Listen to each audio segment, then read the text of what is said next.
திருப்பூரிலிருந்து வருகை புரிந்திருக்கும் திரு பிபிஎல் ராமசாமி அவர்கள் வாஸ்து நிபுணர். வாஸ்து பற்றி சில விளக்கங்கள் நமக்கு தர உள்ளார். அவரை அன்போடு அழைக்கிறோம். அனைவருக்கும் வணக்கம். எனக்கு பேச வாய்ப்பளித்த காளிங்கநாதர் ஜோதிட ஆய்வகம் அவர்களுக்கும் ரவிராஜன் ஐயா அவர்களுக்கும் கரூர் அஸ்ட்ரோ ஆன்லைன் டிவி அவர்களுக்கும் நன்றி தெரிவித்துக் கொள்கிறேன். இன்றைக்கி வாஸ்து பற்றி நிறைய பேர் இன்னமும் தெரிஞ்சுக்காதே இருக்கிறாங்க. வாஸ்து சரியான முறையில் நீங்கள் ஒரு வீட்டுக்கோ தொழில் ஸ்தாபனத்துக்கோ அமைத்தீங்கன்னா உங்களுக்கு மன நிம்மதி, தொழில் லாபம் அனைத்துமே நடக்கும். ஒரு மனை வாங்கும்போது அந்த மனம் சதுரம் செவ்வகமாக இருக்குதா, அந்த மனை சுற்றி என்ன ஆறு ஓடை குளம் இதெல்லாம் இருக்குதான்னு பார்த்து மனை வாங்குறது சிறப்பானது.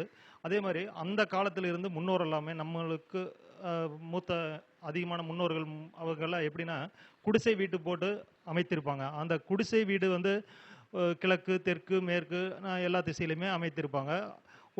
அப்போ ஒரு சிலர் அடிக்கணக்கு போட்டு அந்த குடிசை வீடே போட்டிருப்பாங்க.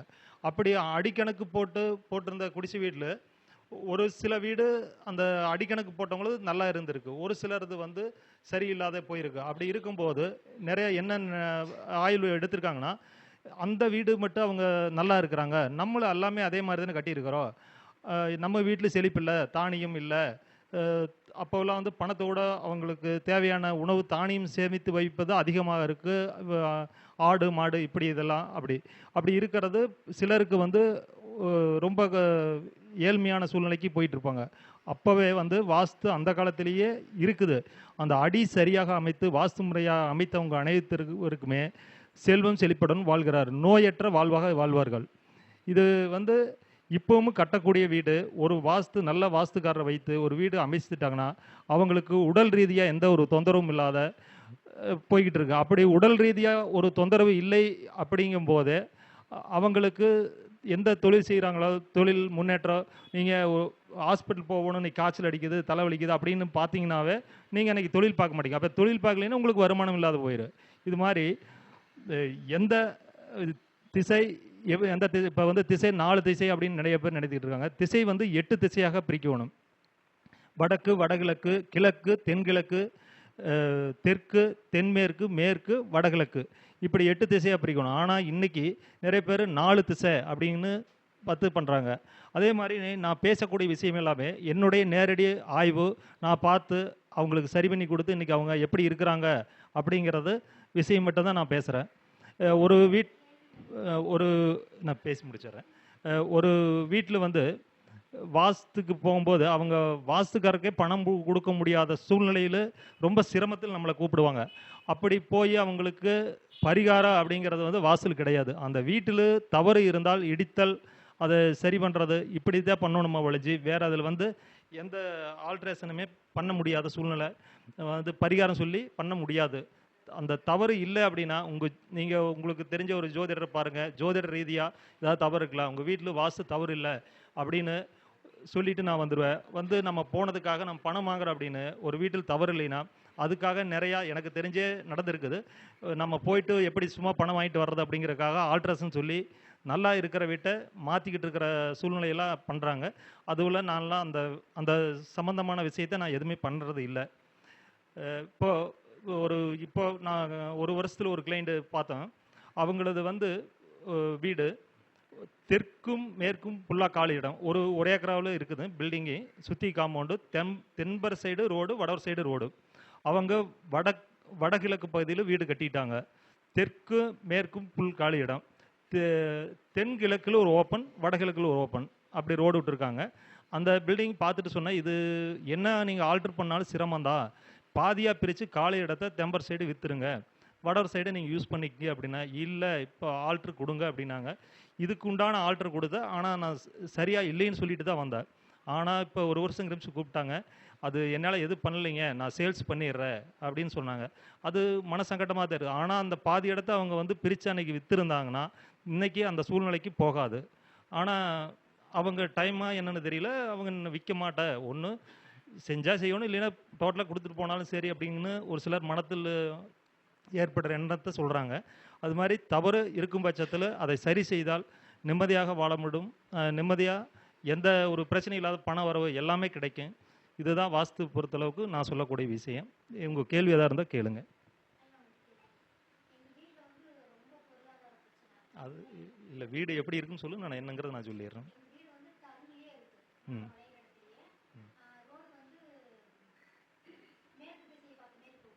சரி சரி ஐயா, நான் என்ன சொல்கிறேன்னா, இங்கே நீங்கள் வாடகை வீட்டுக்கு வாஸ்து அப்படின்னு சொல்கிறீங்க. நீங்கள் வாடகை வீட்டுக்கு போகும்போது நீங்கள் அதுக்கு பணம் கொடுக்குறீங்க. அப்போ வந்து நீங்கள் அந்த வீட்டை வாங்கினது தான். அது மாதிரி தான் நீங்கள் அப்போ அந்த வீட்டில் தவறு இருக்கும்போது அந்த பணம் வாங்குறவங்களுக்கு பாதி பாதிப்பு, நீங்கள் வாடகைக்கு போகிறவங்களுக்கு பாதி பாதிப்பு. சரிங்க. சரிங்க. இப்போ ஏதோ சொன்ன ரோடு குத்தல் இருக்குதுங்களா? சரி. தெருப்பாருவீங்க. அதனிங்க, அது தெருக்குத்துங்கிறது நேர் வர்றது, தெருப்பார்வைங்கிறது பெண்டுங்க.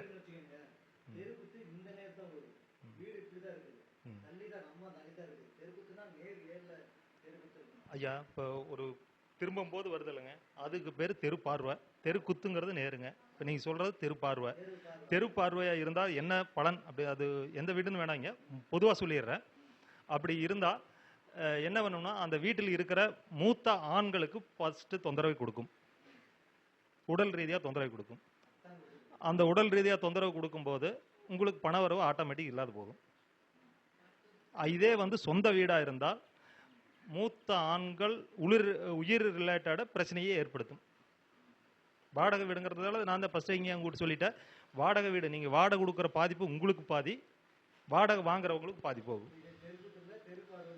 தெருப்பார்வை ஐயா, வாஸ்துல பரிகாரம் இல்லை, இடிக்கிறது உடைக்கிறது. அது நீங்கள் மேல் பிளவில் இருக்கிறீங்களா? சரிங்க.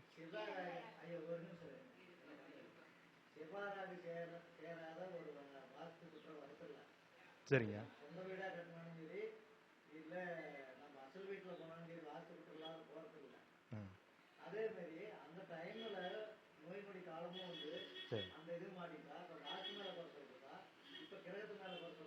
ஐயா, ஜோதிடம் நீங்க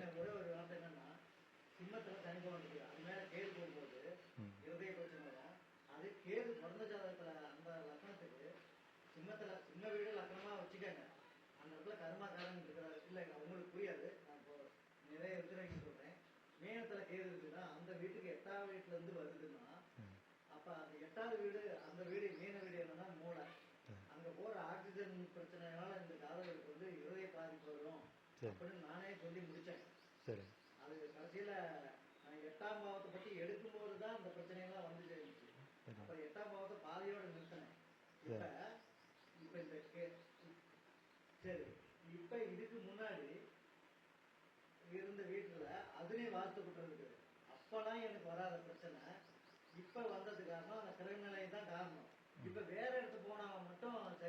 ஐயா, நான் என்ன சொல்றேன்னாங்க, இப்போ இப்போ இப்போ வாஸ்து பிரச்சனை எப்போ ஏற்படுத்தும்னா, உங்கள் ஜோதிட ரீதியாக உங்கள் ஜாதகம் கம்ப்ளைண்ட் ஆகும்போது நீங்கள் தவறான வீட்டுக்கு தான் போவீங்க.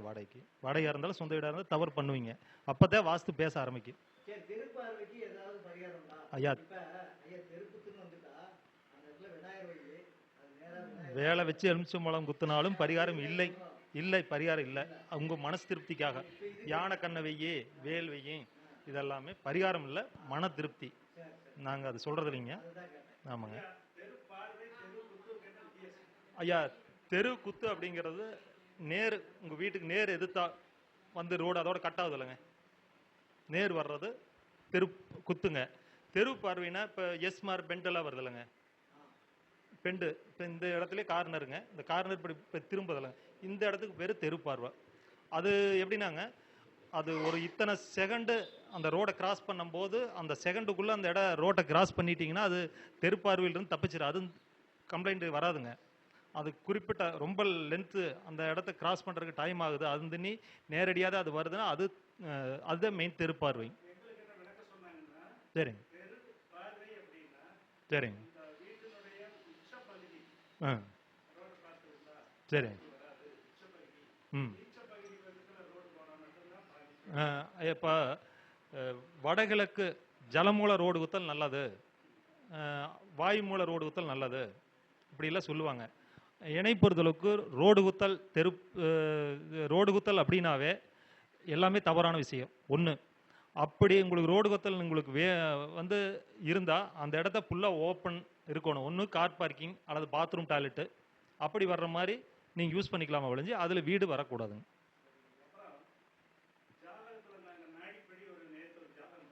சரிங்க.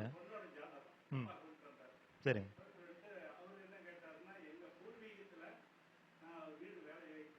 சரிங்க. சரி.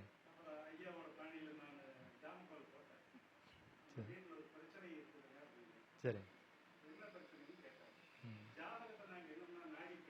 சரிங்க. ம் ம் சரி. சரி. சரிங்க. சரிங்க. சரிங்க. சரி. ம் சரிங்க. சரிங்க. சரிங்க. சரிங்க. சரிங்க. சரிங்க. அதானிங்க, இப்போ நாங்கள் புதுசாக ஒருத்தர் வீடு கட்டுறாங்க அப்படின்னாவே பாலக்கால் போடுறதுக்கு முன்னாடி கம்பு தானியமெல்லாம் விதைச்சி விட்டு அதில் ஒரு நாள் பசு மாடை கட்டுங்க ஒரு நாள், அது சொல்கிறேங்க. அடுத்தது வந்து நிச்சயமாக ஒரு பூமி பூஜை போட்டுட்டு அதுக்கு அடுத்தது நீங்கள் வாஸ்து பூஜை போடுங்க அப்படின்னு சொல்கிறேங்க. என்னென்னா அந்த ஒரு சைட்டே வாங்குகிறோம், அது ஒரு 25 வருஷத்துக்கு முன்னாடி அதில் என்ன நடந்தது நம்ம அப்படிங்கிறது தெரியாது. அதுக்காக இதை பண்ணிவிட்டு நீங்கள் பண்ணுங்க அப்படின்னு நாங்கள் ரெஃபரன்ஸ் இதாக பண்ணுறேங்க. சரிங்க. சல்லி தோசை, ஆமாங்க. அதான் அதுக்காகத்தான் பூமி பூஜை போட சொல்கிறோம். அது ஒரு ஆடு எதாவது கூட எலும்பாக இருக்கலாம், மனித எலும்பு இல்லாத வேற கூட இருக்கலாங்க. அதுக்காக தான் பூமி பூஜை ஃபஸ்ட்டு பண்ணிவிட்டு நீங்கள் அடுத்தது பண்ணுங்க அப்படின்னு சொல்கிறேங்க. அதுக்கு நிறையா உங்களுக்கு ஜல்லின எலும்பு இதெல்லாம் வருது அப்படின்னா ஒரு குறிப்பிட்ட ஒரு 3 அடி 4 அடி அஸ்திவாரம் நீங்கள் எடுக்கிறீங்களா அந்த அளவுக்கு மண்ணை எடுத்துட்டு புது மண்ணை உள்ளே போடுங்க, அதை பண்ணுங்க, அது திருப்தி. ஆமாங்க. இப்போ வந்து செடிகள் எதா இருந்தாலுமே கோயில் சம்மந்தப்பட்ட கோயில் இருக்கிறத நீங்கள் வேண்டாம், வீட்டில் வளர்க்க வேண்டாம். வீட்டில் உங்களுக்கு இடம் அதிகமாக இருக்குது, தோட்டமாட்டம் இருக்குது அப்படின்னா தெற்கு மேற்கு பகுதியில் வந்து வீட்டுக்கு மேலே போகக்கூடிய மரம் என்ன வேணாலும் வளர்த்துங்க. உங்களுக்கு தென்னை மரம், சவுக்கு, தேக்கு இப்படி வளர்த்துங்க. வீட்டுக்கு வடக்கும் கிழக்கு பகுதியும் காம்பவுண்ட் செவத்துக்கு மேலே போகக்கூடிய மரம் வளர்த்தாதீங்க. அதுக்கு கீழே இருக்கிற மாதிரி மரம் வளர்த்துங்க. வெத்தலை வைக்கக்கூடாதுன்னு சிலர் சொல்கிறாங்க, அப்படி இல்லை. நம்ம அதனுங்க வீட்டில் கோயில் வளர்த்தக்கூடிய கோயிலுக்கு உண்டான மரத்தை தவிர்த்து அரளியே நான் காகிதப்பூ கூட வேண்டாம்னு சொல்கிறேன். காகிதப்பூ இருக்கிற வீடு நான் என்னுடைய ஆய்வில் பார்த்துட்டுனுங்க, காகிதப்பூ ரொம்ப அற்புதமாக பார்க்குறதுக்கு இருக்குங்க. அப்படி இருக்கிற வீட்டில் செல்வம் மன நிம்மதி இல்லாத இருக்கிறாங்க. இதெல்லாமே ஆய்வில் பார்த்துட்டுங்க. காம்பவுண்டுக்கு வெளியில கங்கிலேயே, ஆமாம், நம்ம இடத்துல நீங்கள் ரோட்டில் இருந்தால் அது வேறங்க, நம்ம இடத்துல வடகிழக்குல காம்பவுண்டுக்கு மேலே போகிற மாதிரி இருக்குதுங்களா? அதானே, காகிதப்பூ எந்த அளவுக்கு அதிகமாக செல்வாக்காக இருக்குதோ அந்த வீட்டில் பண செல்வாக்கு நிம்மதி எல்லாமே கம்மியாக தான் இருக்குது. ஆமாங்க, இது எல்லாமே என்னுடைய அனுபவத்தில் பார்த்த விஷயங்க. உங்களுக்கு ஏதாவது டவுட் இருக்கு? சரிங்க. வடக்கு சரிங்க. சரிங்க. சரி. கிழக்கு, ஓகே, சரிங்க. அதான் வாய்மூலையில் ஒன்று ஜலமூலையில் ஒன்று கட்டியிருக்கிறீங்க.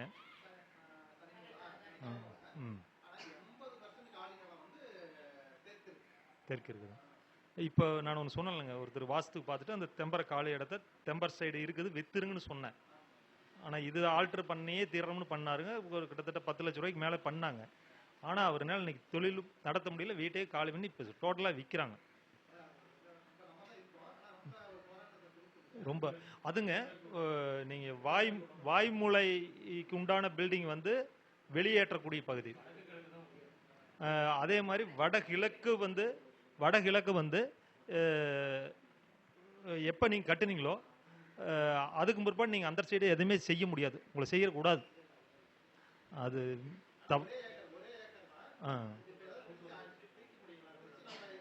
இப்போ நீங்கள் அதை வந்து நீங்கள் வடகிழக்கு மூலம் என்ன பெரிய லெவலில் கட்டுறீங்களா, எப்படி கட்டிருக்கீங்க? சிம்பிளாக இருக்குதா? வடகிழக்கு என்னங்க வீட்டில் ஆண்கள் எத்தனை பேருங்க?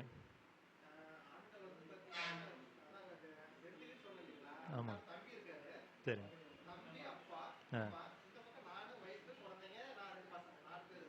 சரி, நிம்மதியாக தூக்கமே வராதுங்களே, ரொம்ப பிரச்சனைக்கு உண்டானதான்.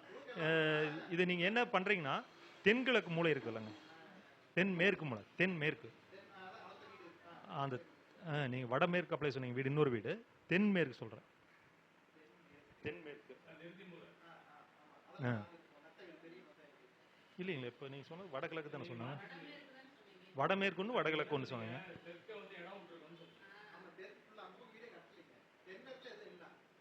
அது தென்மேற்குல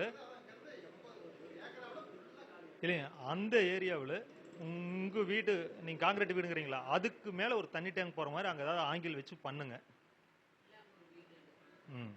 ஆனால் அவ்வளோ சீக்கிரம் உங்களால் பண்ணாத நீங்கள் அப்போ என்ன செய்யணும், பண்ணலாம்.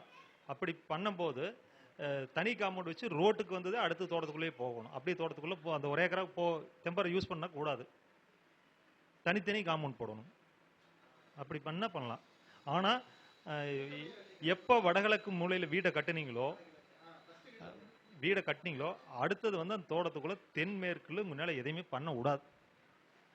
ஆமாங்க, அதில் உடல் ரீதி பிரச்சனை என்ன நல்லாவே பிரச்சனை பண்ணு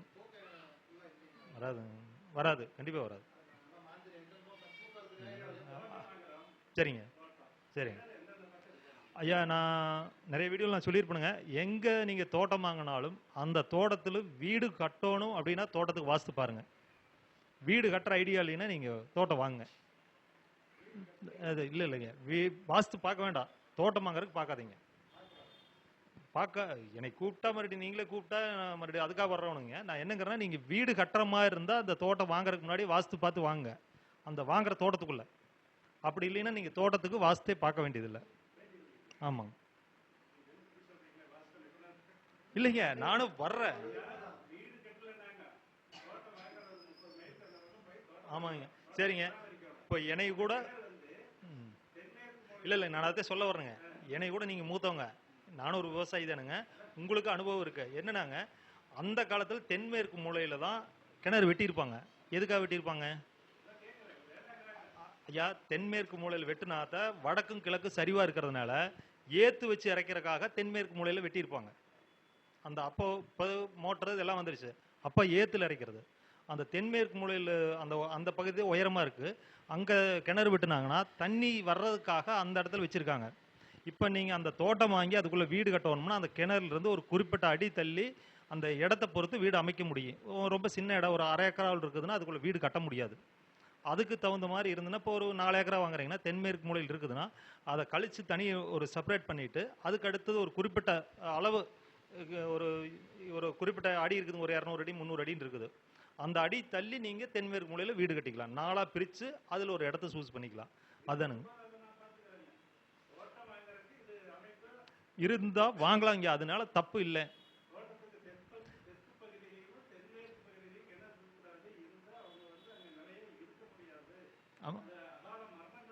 இல்லைங்க, அது அப்படி இருந்தால் வீடு இருந்தா அதை ஒட்டி வீடு இருந்துன்னு வைங்க, உங்க வீட்டுக்கு பின்னாடி தெம்பர் சைடு மேவர் சைடு கிணறு இருந்தா அந்த கிணத்துல ஒருத்தராது நீரில் மூழ்கி உயிர்ந்து வைப்பாங்க. நடக்குங்க. ஆனா அதை நான் இப்ப என்ன சொல்றேன்னாங்க, நீங்க தோட்டமா யூஸ் பண்றேன்னா நீங்க பார்க்க வேண்டியதில்லை, அதுக்குள்ள வீடு கட்டுறோம் அப்படின்னா நீங்க பார்த்து வாங்கணும். அப்படி இல்லைங்க, அப்படி இது வரைக்கும்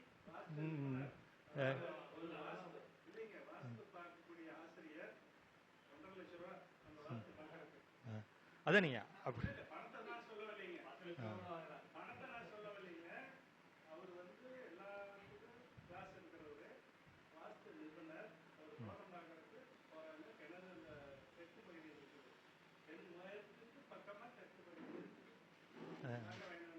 ஆ.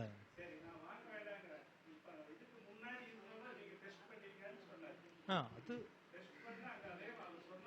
அதானுங்க. இப்போ வந்து வீட்டுக்கு மேவர் சைடோ தெம்பர் சைடுக்கு இல்லைங்க. இப்போ தோட்டத்தில் நிறைய இடத்துல இருக்குது. இன்னைக்கு அவங்க நல்லா தான் இருக்கிறாங்க, எந்த கம்ப்ளைண்ட் இல்லைங்க, நல்லா இருக்கிறாங்க. அது ஒருத்தருக்கு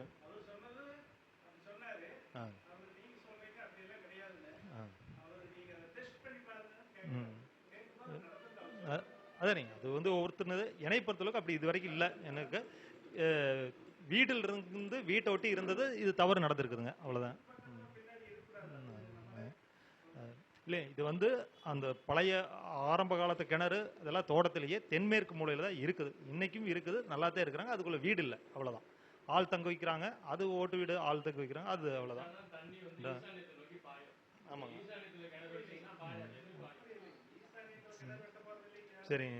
அது அடுத்து யாரும் பேசிட்டு வேற சரிங்க. எனக்கு பேச வாய்ப்பளித்த அனைவருக்கும் நன்றி. என்னுடைய பேர் பிபிஎல் ராமசாமி, திருப்பூருங்க. என்னுடைய மொபைல் நம்பர் 9842380731.